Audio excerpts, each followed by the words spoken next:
Fala pessoal, sejam muito bem-vindos ao quarto episódio do podcast Descozinhar. Um podcast feito para desmistificar os tabus da cozinha e da nutrição. Eu sou Larissa Angélico, nutricionista e professora de pós-graduação da USP e estou hoje muito bem acompanhada de nada mais, nada menos que... Paula Weber, eu sou chefe de cozinha e uma amante da culinária. Então a gente vai começar hoje falando sobre o que mesmo? O assunto da semana vai ser não sei cozinhar. Você sabe cozinhar? Agora eu sei. Quando a gente estava discutindo o que a gente ia fazer, foi muito engraçado. Tem essa coisa, as pessoas falam, eu não sei cozinhar. Aí a Larissa me disse, e eu não sabia. Então ela precisa contar a história dela, como foi esse não sei cozinhar e o que mudou a vida dela, tirar esse mito. Exatamente. Então a ideia aqui é compartilhar um pouco da minha experiência, o que a Paula também tem de experiência na cozinha, porque cozinhar é fácil? Não é fácil, mas não é impossível. Não é um bicho de 7 cabeças. Exato. Então, assim, existem alguns truques para começar a cozinhar. A hora que você não vai pegar uma receita com 70 passos, 4 horas de preparo, 300 ingredientes. Aí realmente fica difícil. A gente começa passo a passo. Acho que se você vai contar a história, como é que é? Você pega uma, dá certo, você fala assim, nossa, deu certo. Fala, nossa, eu que fiz. Você fica aquele orgulho, assim. Aí você faz outras e fala assim, nossa, essa também deu certo. E aí você começa a perder o medo. Exato. Acho que é que nem nadar, né? É bem isso. Andar de bicicleta. Exato, é um aprendizado. Então, é uma habilidade, lógico que tem pessoas que nascem numa família que todo mundo cozinha, já vai desde criança para cozinha. Familiaridade com o espaço. Exato. Mas que foi ao contrário do meu caso. Então, a minha mãe não gosta de cozinhar. Ela cozinha e cozinha muito bem, mas ela não gosta. Porque ela cozinha todo dia, então vira aquele negócio, aquela rotina chata. Então ela tem um pouco de... tem que tirar isso da cozinha com a rotina. Então eu cresci com a minha mãe falando que não gostava de cozinhar. E eu não tive avós, eu perdi minhas avós muito cedo. Então eu não tive aquele estímulo dentro de casa para cozinhar. Então no máximo que eu fazia era estourar pipoca e miojo. Sim, gente, eu já comi muito miojo nessa vida. Se vê, todo mundo tem um passado negro. É lógico. E aí, eu fui fazer a faculdade de nutrição sem saber cozinhar. Até tem muito essa pergunta, né? Quando o pessoal vai entrar no vestibular, eles sempre perguntam, mas eu tenho que saber cozinhar para entrar num curso de nutrição? Não, você não vai precisar saber cozinhar, mas você vai ter aula dentro dos laboratórios de cozinha, então vão ter técnicas ali que são desenvolvidas.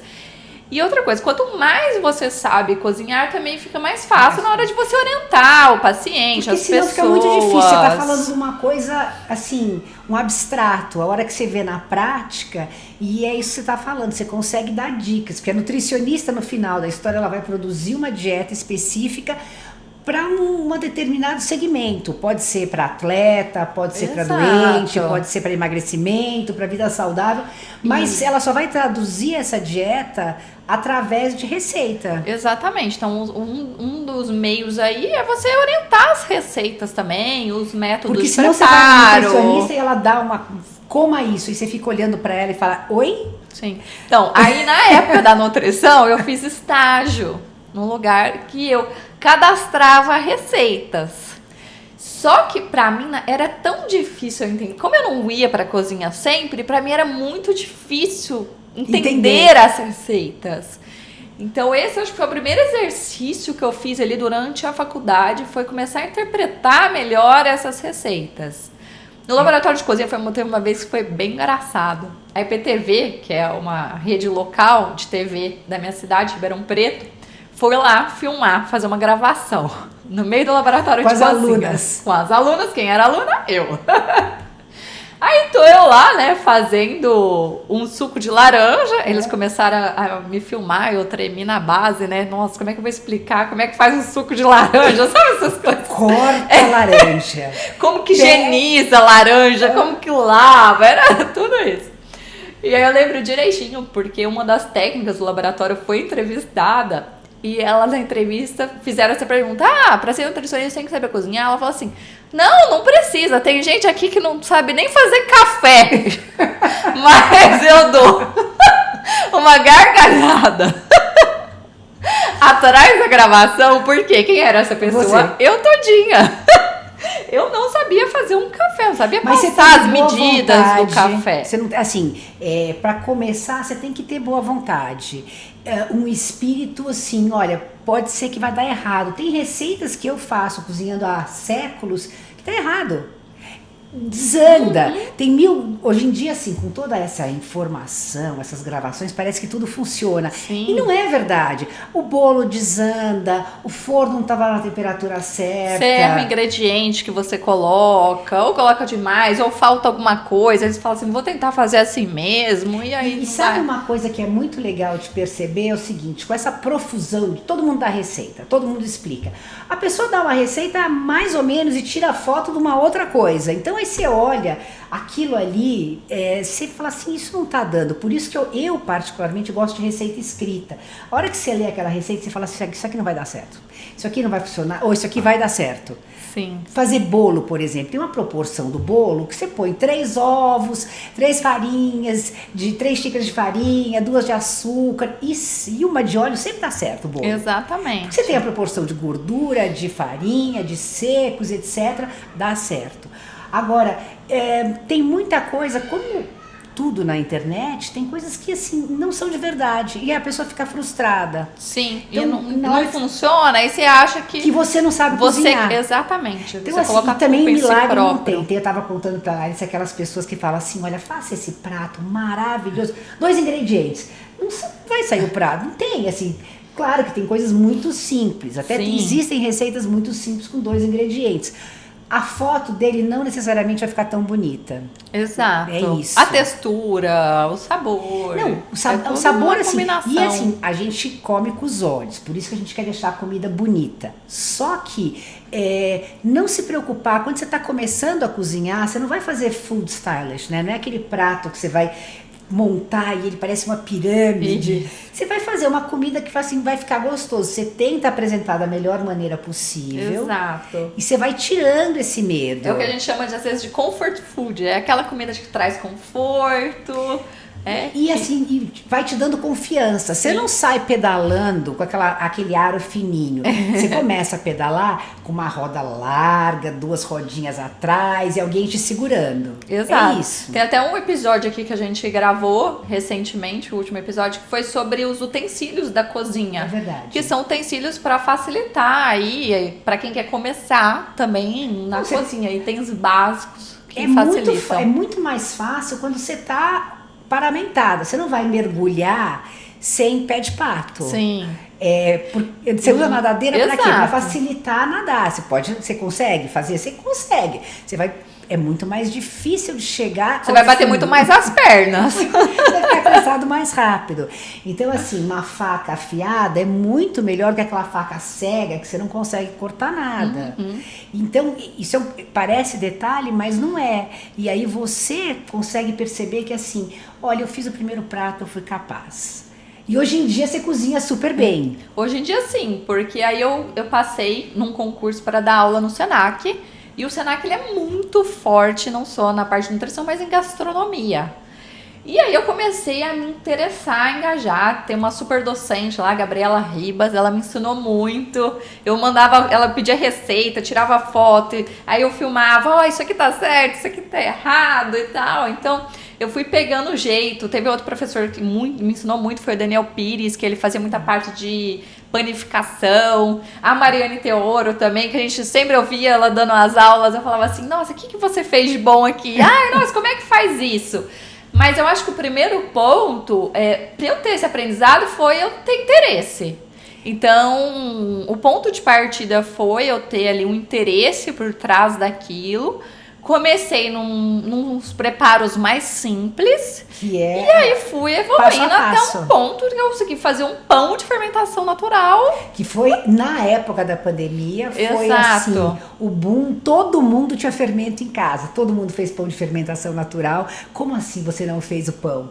Então, assim, foi aquela... Porque você tinha mais tempo, né? Exato. A fermentação natural é uma coisa que exige uma dedicação. Você vai cuidar do seu levain todos os dias, Exato. alimentar, colocar, e o pão tem todo um processo mais demorado. Eu aproveitava o horário do intervalo das aulas para fazer a dobra do pão.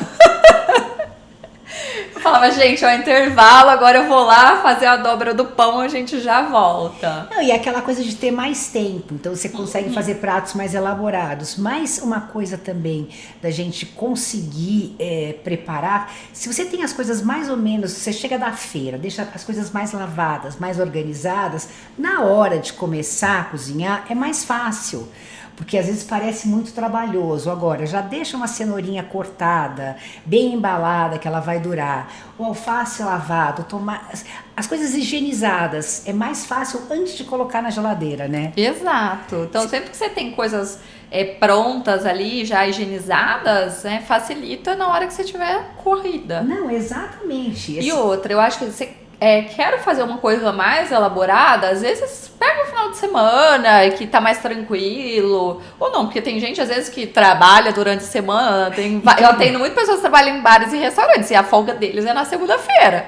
Então ele pega a sua segunda-feira e pra fazer um preparo, às vezes fazer algo diferente. E deixando muito claro que tem coisa que dá errada. Tem um livro que chama Cozinha de Bistrô, e eu peguei uma receita, falei, isso aqui deve ser maravilhoso, que era uma lula recheada, com um presunto, não sei das quantas, eu comprei todos os ingredientes.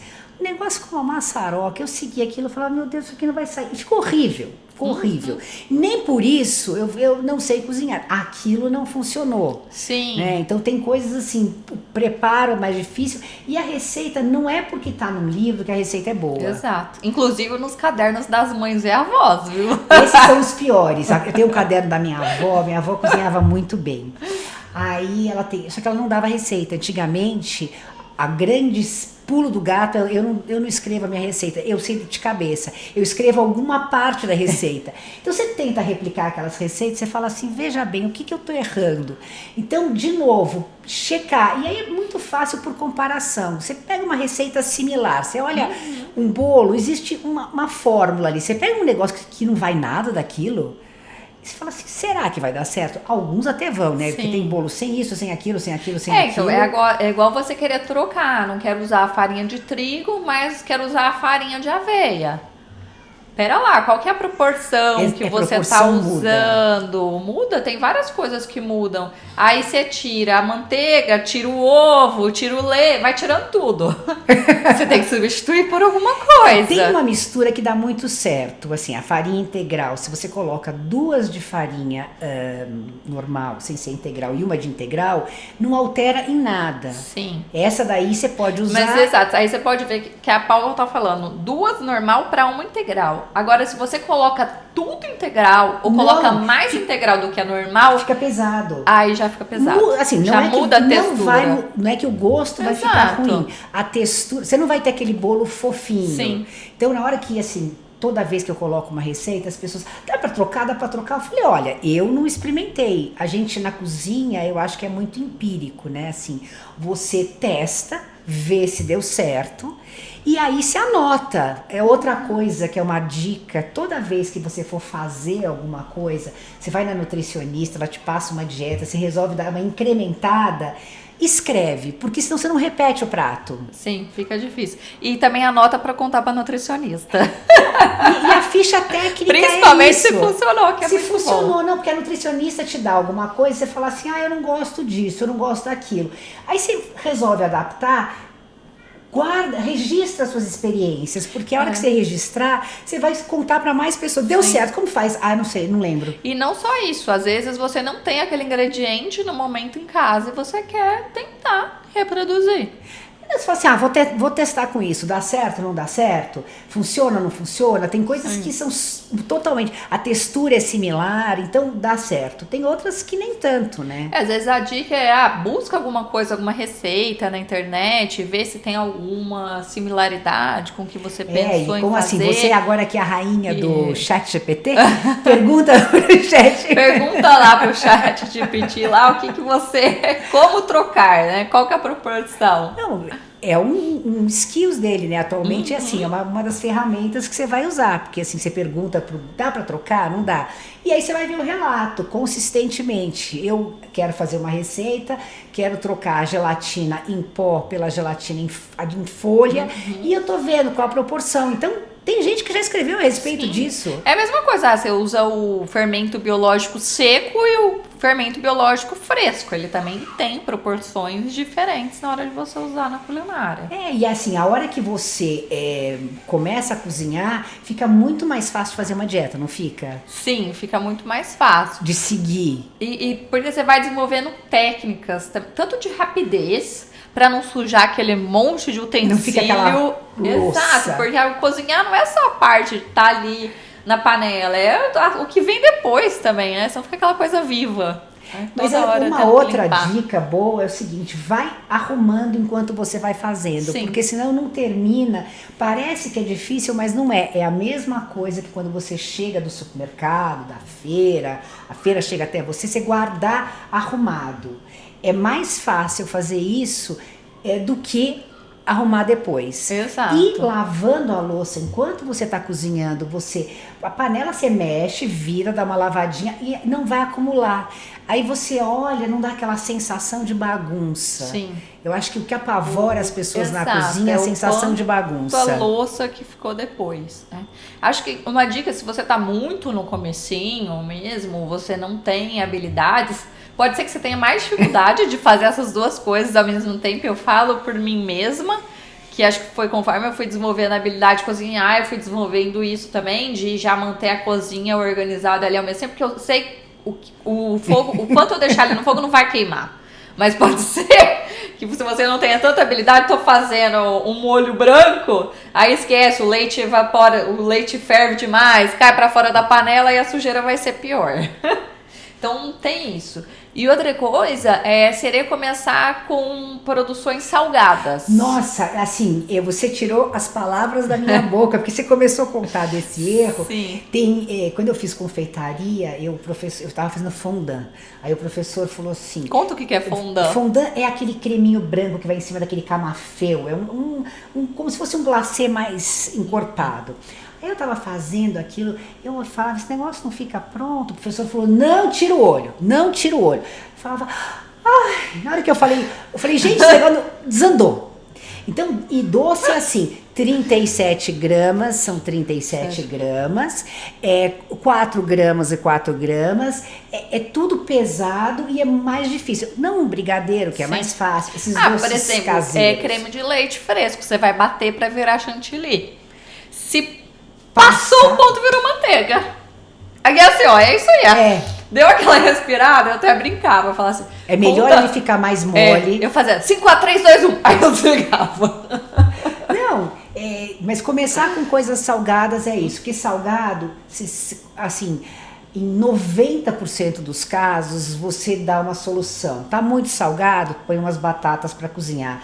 Tá sem sal, joga sal por cima. Secou, um azeitinho ou água. Quer dizer, você sempre tem um jeito de arrumar e aí fica, depois de um certo tempo, fica até natural, né? Assim, vai... Exato, você vai entendendo melhor como reagir, o que fazer diante dessas situações. E não quer dizer que a receita é simples, ela não vai ser sofisticada. Porque assim, tem uma das receitas, que eu faço um filé com shoyu, que é a coisa mais simples do universo, eu valorizo para dar receita, eu falo, olha, você pega a carne e tira da embalagem, porque senão a pessoa vai achar que é tão simples que não é bom. Eu acho que é um mito isso. Se é simples, não é bom. Agora então vamos lá. Quais são mitos na cozinha. Mito ou verdade? É assim, um mito de que a coisa fácil é ruim. Não é verdade. Existem pratos facílimos que não te dão trabalho nenhum, que o trabalho é do forno, por exemplo. Assim, você fazer um pernil, é o forno que faz. A questão do pernil é embalar ele bem para criar aquele vapor. Então, abusa do papel alumínio e deixa ele cozinhando 4, 5 horas, que ele fica desmanchando. Mas você só teve o trabalho de fazer uma marinada, se programar, porque você fez a marinada anterior. Sim. Então, não é aquela coisa que você vai ficar se descabelando, pega uma panela, vira para outra. Não. É um preparo simples que não suja nada. Pernil é um exemplo bom. Então, mito ou verdade? Cozinhar leva muito tempo? Não. Existem pratos muito rápidos, muito fáceis, existem pratos demorados, muito fáceis, existem pratos muito fáceis, muito rápidos, difíceis, existem muito pratos demorados, difíceis. Quer dizer, todas as combinações são possíveis. Agora, o que a gente queria saber, que vocês nos mandassem, quais são os mitos que vocês têm na cozinha? Quem sabe a gente tem uma história. Então, escrevam pra gente, contem assim, o que deu errado, o que deu certo. E aí a gente vai construindo, né, uma colcha de retalho para saber a história. Assim, senta que ela vem história na cozinha, né? Então, pode mandar lá no canal do YouTube, pode mandar no meu Instagram, que é larissa.angeloco, ou no da Paula, que é Pitadas e Palpites. Aí a gente responde, conta o que está acontecendo, e está sendo, assim, muito divertido fazer isso aqui, assim, a gente está se divertindo muito. Exatamente. Então, essa é a ideia. Vamos descomplicar essa cozinha, descomplicar a alimentação saudável também, a nutrição. E tem muito o que falar. Continuem aí que na próxima semana tem mais. A gente espera vocês no próximo episódio do Descozinhar.